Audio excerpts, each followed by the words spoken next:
Yo, what's up guys? Josh the Grinder here, and I just got to Resorts World. Just like clockwork, I've been going here like every night for the past few nights.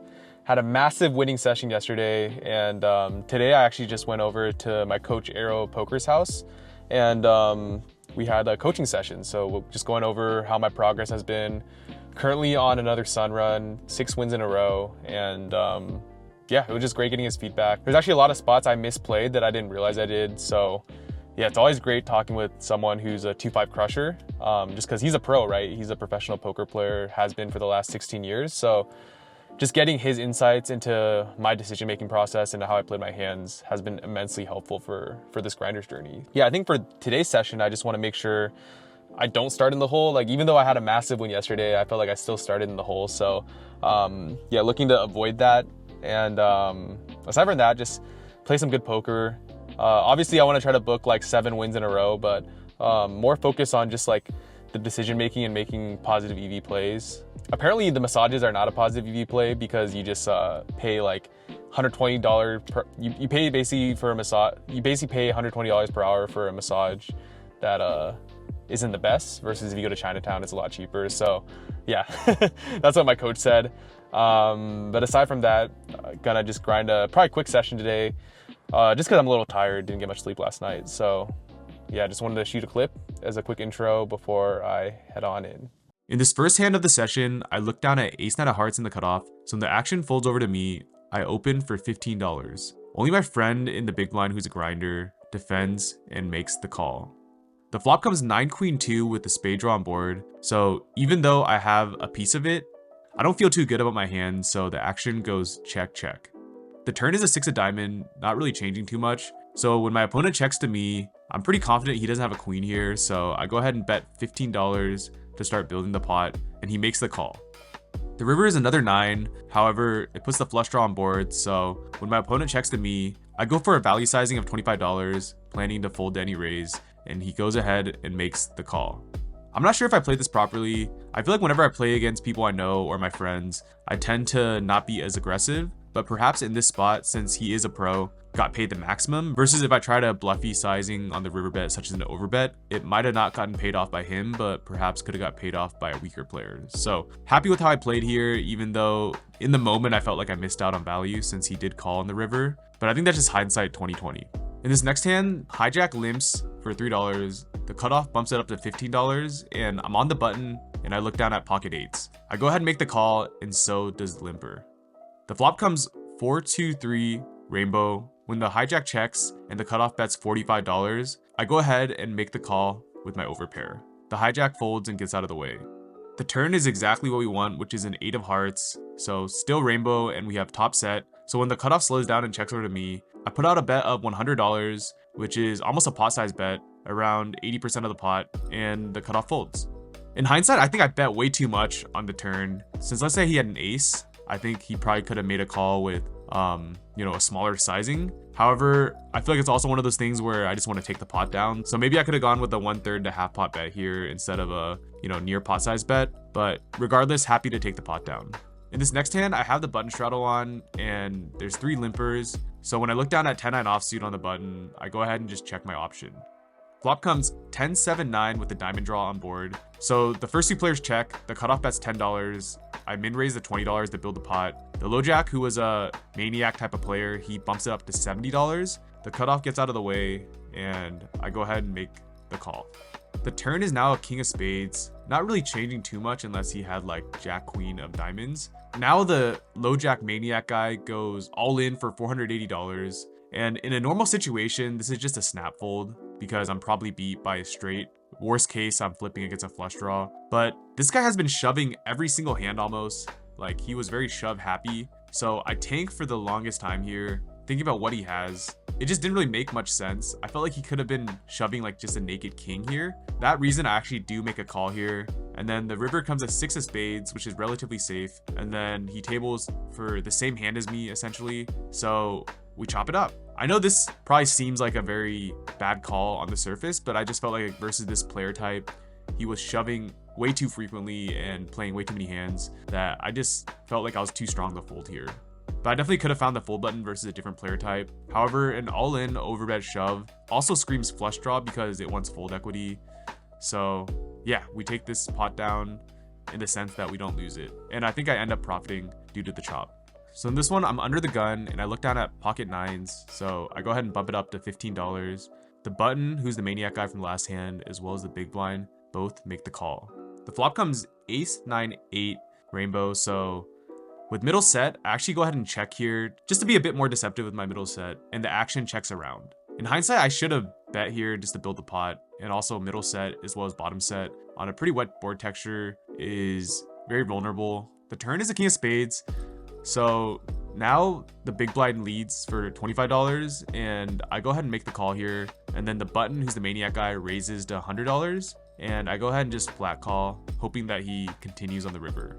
The river is a 10 of hearts, now putting a straight draw out there, as well as a lot of 2-pair combination and potential sets. However, I feel like the only set he could really have here is pocket eights. Even pocket eights, he probably would have 3-bet the maniac guy. So when I check it over to him, he bets out $200, and I just go ahead and snap call with my set. And he shows ace king for top 2, and we take it down. On this next hand, I'm on the button with the straddle on. So when there's 3 limpers to me, I go ahead and bump it up to $18, which is enough to shake off the big blind, who was a pretty nitty player, but not enough to shake off the low jack and hijack. So 3 ways of the flop of 8, 10, 9 rainbow. So when the 2 players check over to me, I go ahead and bet $40 with top pair decent kicker, which is around a 2/3 size pot bet. The reason it was so big was because this is a pretty wet board. However, I do have outs since I also have the gutter ball as well as a backdoor flush draw.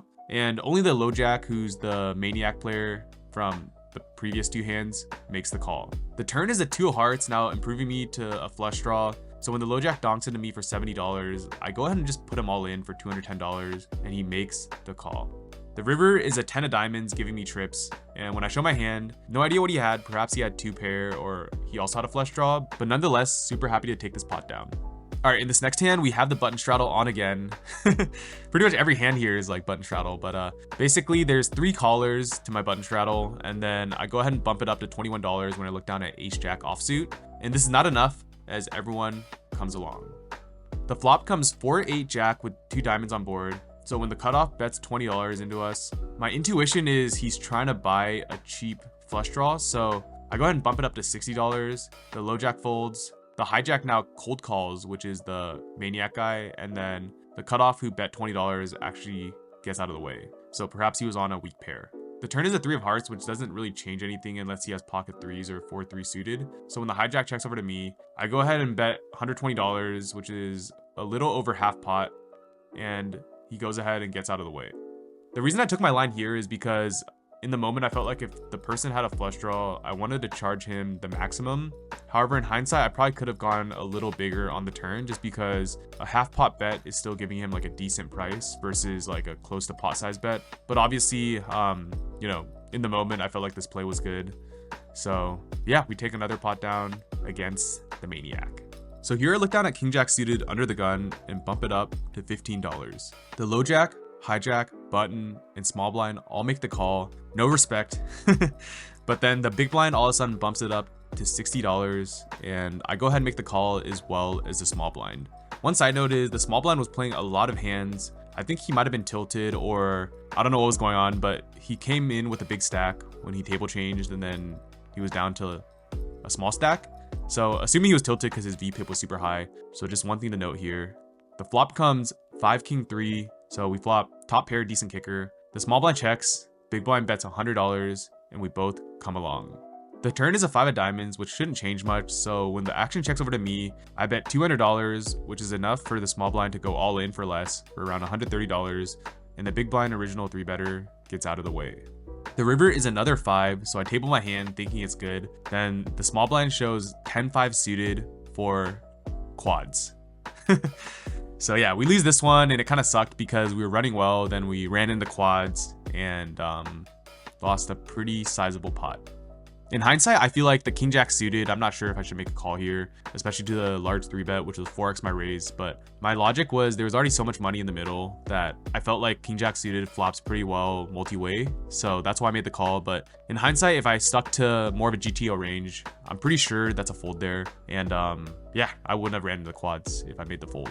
In the last notable hand of the session, the button straddle is on, low jack and cutoff both limp, and the small blind bumps it up to $20. I look down at king 10 offsuit in the big blind, so I go ahead and make the call. The other two limpers come along, and the button also defends his straddle. The flop comes 10 jack king rainbow, so when the small blind checks over to me, I go ahead and check for deception, and the low jack also checks. Then the cutoff, who's the maniac guy, bets $55. The button and small blind get out of the way, and only me and the low jack make the call. The low jack being the Chinese girl from the other day, who is a solid player from Seattle. The turn is an 8 of spades, so I go ahead and check, and then the low jack goes all in for $200. The cutoff gets out of the way, and with top 2, I go ahead and make the call. The river is a 4 of spades, and the girl table's king 10 offsuit for the same hand as me. I'm not sure if I made the right call here, to be honest, because this girl's actually like pretty solid. So she could have easily just had me crushed with like ace queen or queen 9, which I don't even know if she plays queen 9 suited. Yeah, I think she could have had me crushed here, and I don't like my line at all. I feel like I totally misplayed this hand. On this wet of a board texture, I would have liked a large bet on the flop, just because it was already like 5 ways to the flop. And yeah, I should have just let out a near pot size bet just to get rid of any like draw basically. So really don't like how I played this hand, but you know, we got the outcome that was neutral. We chopped it up. It was actually probably a positive given how the action played out that we didn't lose. And yeah, that's going to conclude this session. Looking back and reviewing a lot of these hands, I'm realizing I'm making so many mistakes left and right, like nowhere near a profitable player at all, but I'm just getting lucky. So yeah, I'll take it, but there's a lot to learn even from these hands where I won or chopped the pot.